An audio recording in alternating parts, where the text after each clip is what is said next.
From the capital city of Charleston, West Virginia, this is Inside West Virginia Politics with Mark Curtis.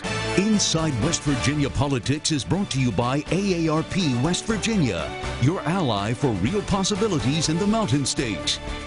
Hello, everyone, and welcome to another edition of Inside West Virginia Politics. This weekend, we're focusing in on the issue of energy. Right now, I want to introduce our first guest. He is Charlie Burd. He's with the Independent Oil and Gas Association of West Virginia. Great to have you on the program, Charlie. Thank you very much, Mark. Obviously, the reason we're having you on this week is the discussion about the Atlantic Coast Pipeline, the announcement from Dominion Energy and Duke Energy that they're going to halt the project. They're not going to go forward. Your reaction?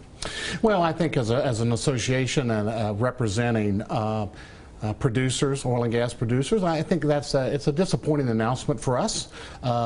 Anytime that you have the opportunity to produce into a pipeline that's going to carry between 1.5 and 2 BCF of natural gas a day out of the basin, it's always good for investment.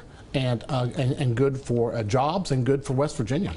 Obviously, there are other pipelines, though. It's not like the whole industry gets shut down here, but the 600-mile pipeline, the biggest one of them all, is maybe not going to happen, but we still have 3 others operating or under construction? Yeah, I think the one that you'd focus in on is the one, it's about 90% complete. That's the Mountain Valley Pipeline.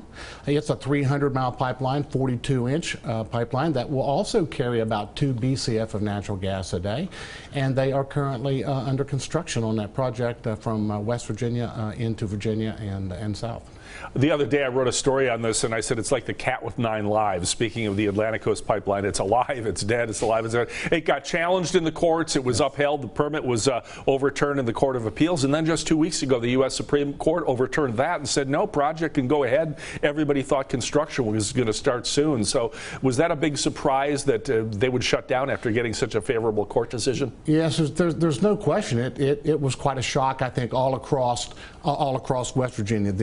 The government agencies, I don't think, had any more inclination than we did that this announcement, in fact, was going to be made. But you know what? We will endeavor to persevere, and we will move on past that. And you know that pipeline right away is still in place on other components of it. So it's always maybe not lost. Well, and that brings me to my 9 lives analogy, because the very next day after Duke and Dominion said they were out, Warren Buffett of Berkshire Hathaway said I'm in, and he put in what, $5 billion to buy some of the assets. And is it possible? You know, Warren Buffett doesn't do things to lose money; he makes money. And is it possible that maybe a contingent of West Virginians will go to Omaha and see him and say, look, this is still viable, we want you to go ahead with it? Well, I have not been contacted regarding that, but I hope I am if they so choose to do so.